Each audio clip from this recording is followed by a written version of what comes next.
We saw that the binding energy per nucleon, EBN, is constant at 8 megaelectron volts for nuclei from A equals 30 to A equals 170, and that it is less outside this range, A less than 30 or A greater than 170. This shows that nuclei in this range are more tightly packed than those outside this range. This means that if less closely bound nuclei are changed into more closely bound ones, energy can be released. This concept is used in nuclear fission and fusion processes, which involve energies 1,000,000 times larger than those involving conventional sources such as coal or petroleum. 1 kilogram of uranium, which undergoes fission, can release an energy of 10 raised to 14 joules as compared to 10 raised to 7 joules of energy released by burning coal. Fission.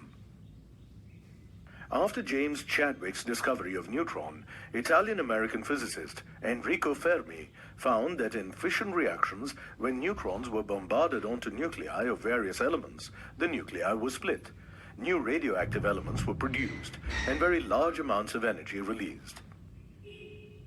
Uranium and plutonium are two elements which are commonly used in fission reactions. When uranium-235 nucleus is split by a neutron, the nucleus splits into two nearly equal smaller nuclei, accompanied by release of neutrons and release of a large amount of energy.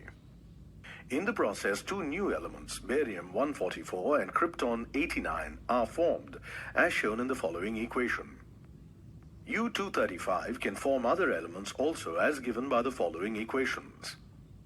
From the equations, we can see that the reactions produce more neutrons than they use. Besides, the fragment nuclei are radioactive and keep emitting beta particles in succession many times until transforming into a stable end product. Hence, such reactions are known as chain reactions. We can estimate the energy released in fission reactions as follows. Let us consider an example nucleus with A equals 240, splitting into two equal fragments with A equals 120 each.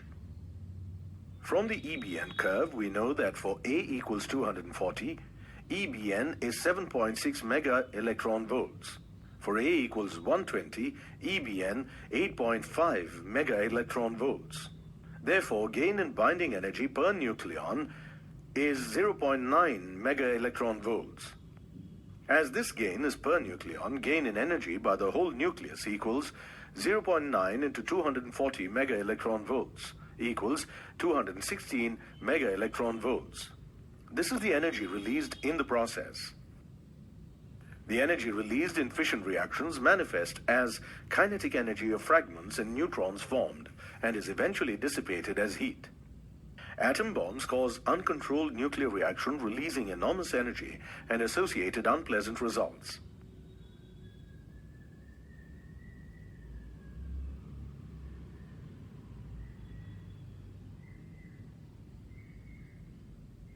In our country, the first nuclear reactor, named Apsara, was commissioned on 4th August 1956.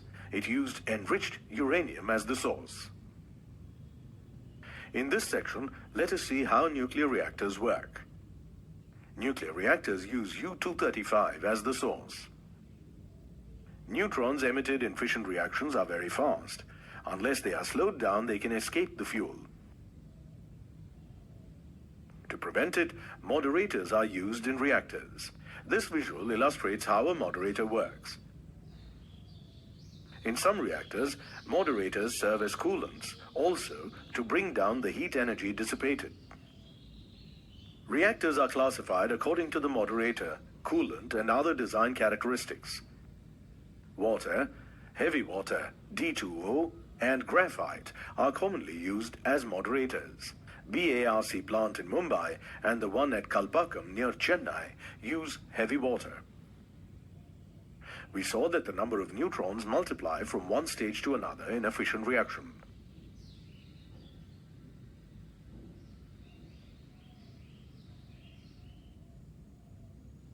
In nuclear physics, each stage is known as generation. Nuclear physicists use the term known as multiplication factor in classifying nuclear reactors. Multiplication factor K equals number of neutrons in a generation, or number of neutrons in an immediately preceding generation.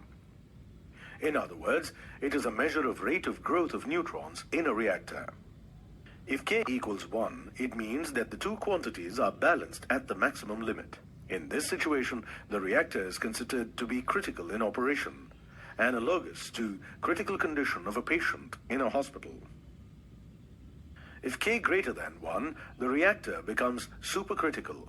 The reaction rate and the reactor power will increase exponentially, and the reactor can even explode, like how it led to catastrophe in Chernobyl reactor in Ukraine in 1986.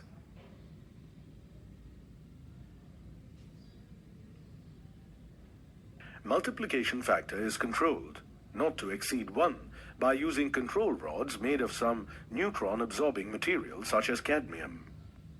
In addition, safety rods are also used in reactors to reduce K to lower than 1 rapidly.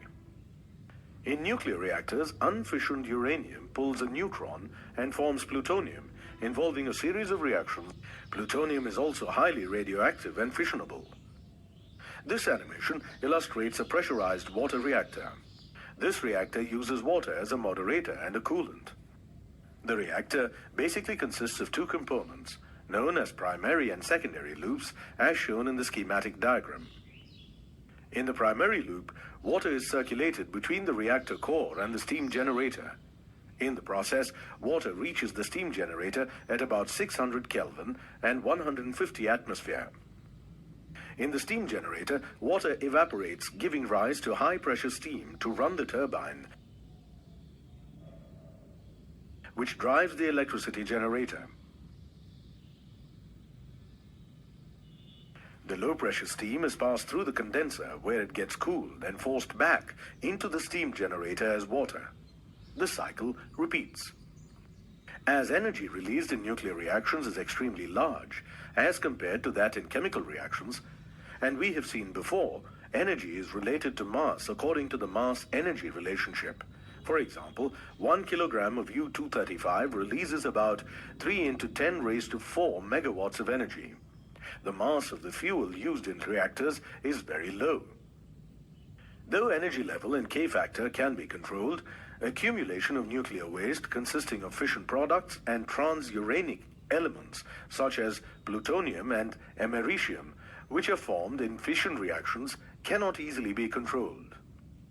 Unless stringent safety regulatory measures are implemented, nuclear waste can be extremely hazardous to all flora and fauna. Our Indian Atomic Energy Program has a well-drafted set of aims and objectives in this direction and is engaged in developing an appropriate action plan to convert radioactive waste into less active, shorter-lived material. When two radioactive nuclei combine to form a larger nucleus, an enormous amount of energy is released in reactions known as nuclear fusion. Fusion comes from the term fuse, meaning combine. Let us see a few examples of fusion reactions.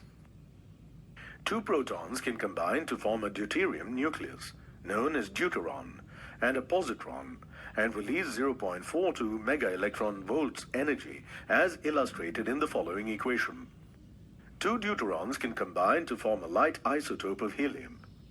Two deuterons combine to form a tritium nucleus, triton, and a proton. You can notice that two positively charged particles fuse with each other. This is in spite of Coulomb repulsion force, which acts as a barrier in preventing the two particles from approaching each other. This means that there should be some energy which can instill kinetic energy in the particles to overcome this Coulomb barrier. This Coulomb barrier is known in nuclear physics as barrier height. For two protons, Coulomb barrier height is 400 kiloelectron volts. This height increases as the number of charged particles increases. Fusing particles need extremely high temperatures to overcome this Coulomb barrier. Experiments show that the temperature needed by protons to achieve this is 3 × 10⁹ Kelvin.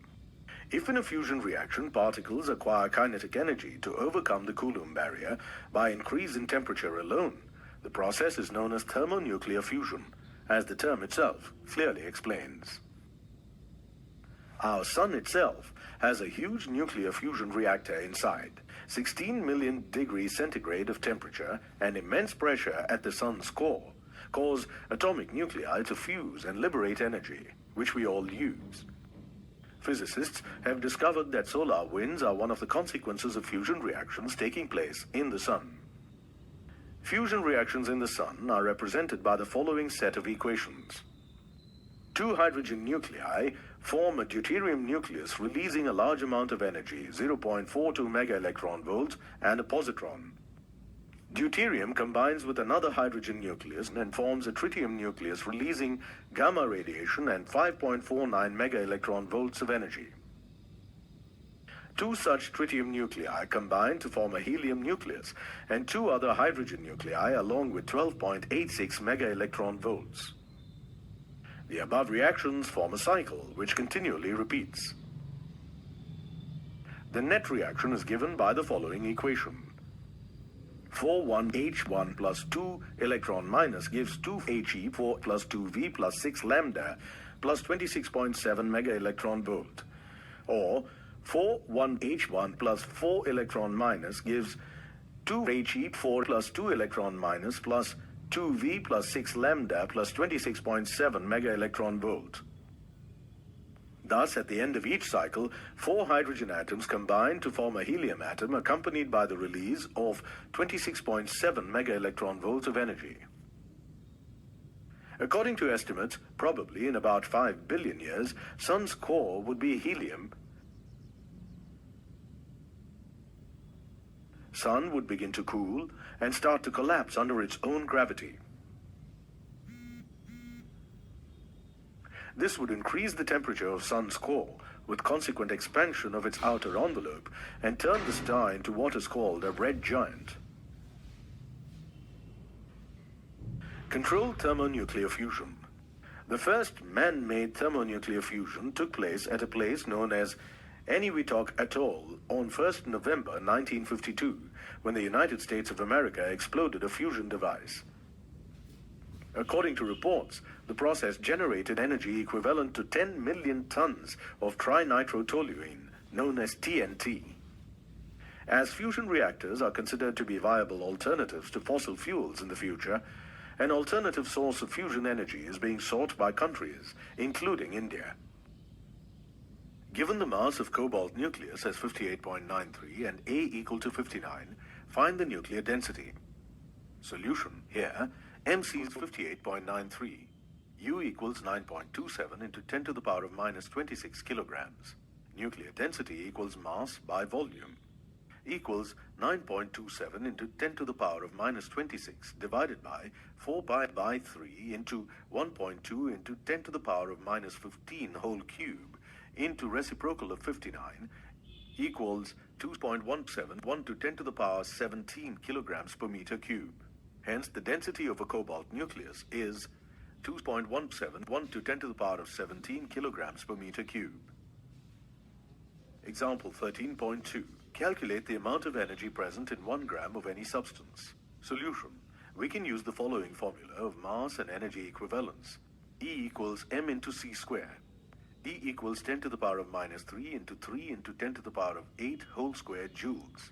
E equals 10 to the power of minus 3 into 9 into 10 to the power of 16 equals 9 into 10 to the power of 13 joules. Hence, if we convert 1 gram of matter into energy, we get an enormous amount of energy. Calculate the energy equivalence of 1 atomic mass unit in joules as well as in MeV. Also express the mass defect in copper-63 nucleus in MeV per c squared if the actual mass is 62.91367 AMU. Solution. We know that 1U equals 1.6605 into 10 to the power of minus 27 kilograms. To convert it into energy, we simply multiply it by c squared.